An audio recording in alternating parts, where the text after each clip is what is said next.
It's no hot take that the final episode of Higurashi Sotsu is rushed and confusing. But is there a logic to it?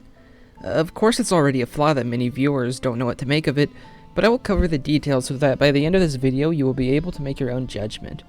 Lastly, I've been covering every episode of Higurashi Sotsu and giving my thoughts, so that will come at the end of this video. Feel free to close the video once we arrive to that point if you don't want to hear some random person's opinions, and if that's all you want to hear, then skip to this time code. With our bases covered, let's get into it. Firstly, Hanyu versus Owa. Hanyu spouted a lot of stuff about miracles that sounds rather vague, and somehow summons the Onigari No Duo to defeat the mastermind of the tragedy. This initially seems quite cheap and is indeed anticlimactic, but there is a little more at play here than the face value fact of what happened. The rules that govern the Onigari No Duo are rather vague, perhaps intentionally. It was shown to be missing from the Oyashiro-sama statue in Watadama-shihen, so with no other explanation, we can only assume it was summoned into existence by Hanyu or some other supernatural force at the very beginning of Nekodamashi/Kagurashi. Satoko removes the sword and by accident leaves a fragment behind in the statue, which Rika later discovers. This exact fragment is there when Rika returns to the ritual storehouse in the final loop of Nekodama-shihen. Based on this, we can assume that the existence of this sword exceeds the bounds of any particular loop. It can be said that it keeps the same position across all loops once summoned, and indeed that could be the case. However, to even consider it a naturally physical entity in the first case might be a mistake. In the endless loop battle, it seems to end up in the most random of places, such as somehow appearing behind bars where neither Rika nor Satoko could reach. There is no reasonable explanation for this. This leaves its true nature open to interpretation, as many things are in the When They Cry franchise. I would like to posit that its existence relates to the will of the witches who may wield it. In this instance, both are fighting with no real end goal, neither wanting to erase the existence of the other. This brings us to the bridge incident.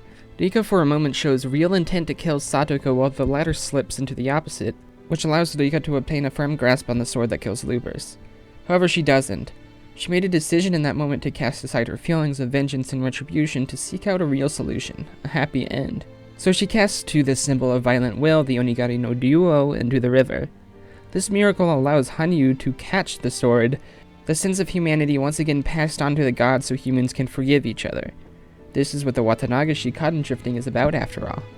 So the instigator of the conflict, now bereft of purpose, is defeated by its resolution. That is the meaning behind this final confrontation, or at the very least one interpretation of it I hope you can consider. Oh, and I have no idea why Owa turned into a lolly.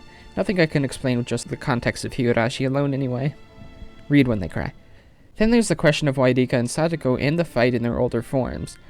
While fighting, they were clearly their 1983 selves, so what happened? Did they really just fight that long? Did they kill each other again and continue fighting in the exact same place? While these solutions technically track, they are unlikely to be the intention. Here's the interpretation I've settled on. The meta witch selves of Rika and Satoko went on a murderous time-looping adventure while the two actually just fought over a disagreement. We were already introduced to the concept of unreliable narration, of alternate truths, rather, when Satoko attacked Keiichi with a bat and reported to Oishi that he had actually fought with Teppei. We were actually presented the latter as truth originally in Higurashi Go. One could call this a cheap bait and switch, but what if it was actually just set up for what would occur in the final episode? That would explain its purpose. This Rika and Satoko could be those of Matsuri Bayashi or of one of the original few fragments that Satoko went through to convince Rika. I am leaning towards the latter as we see good guy Teppei at the very end. This would be right around the time where the witch first started to emerge from Satoko's personality as she became increasingly desperate. It would fit with the human Satoko's dialogue from episode 10, where she laments about having gone wrong somewhere, which implies this Satoko had similar experiences and thoughts to the witch, but did not intend to go so far. Therefore, the existence of the Go loops is dubious and up to interpretation. Perhaps it was a metaphor for what went on in Satoko's head. Perhaps she considered plans such as these, or maybe it truly did happen somewhere in the Sea of Fragments. How far you want to go is entirely up to you. Readers of the spiritual sequel to Higurashi Umineko When They Cry are experienced with this form of storytelling, and this is just one way among many these two stories are brought closer by this anime. Finally, the witches depart from their human originators and the chase continues with those emotions finally having left them. The human Satoko and Rika have resolved this dispute and will live on peacefully, whereas the meta witches who fought over several fragments are far from done with their twisted battles.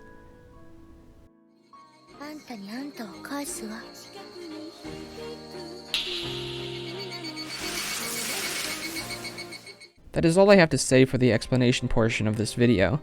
The following will be my own closing thoughts. If you just wanted the ending solved, then hey, thanks for stopping by.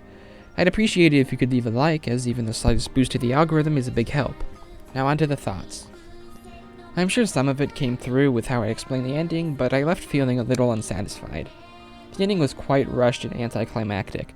I came in fully expecting an announcement for another season, and I'm still a little dizzied about how this wrapped up.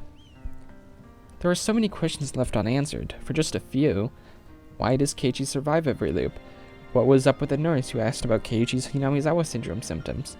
Why was the Onigari No Duo missing? Why did Shio never warn Sadako about St. Lucia's despite having gone there and hating it? What is the relation between Hanyu and Ewa? Of course, some of these have simple answers you can assume, but the fact that they were established as mysteries or patterns is rather bizarre. It turns out the story really was a lot more simple than it made itself out to be. To that end, I appreciate the manga for simplifying things here and there.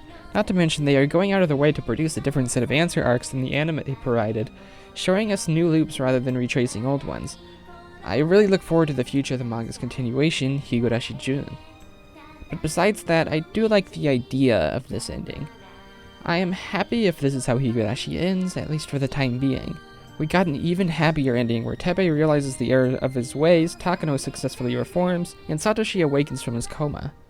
Let's not get ahead of ourselves and pretend there will be no more conflict in the future.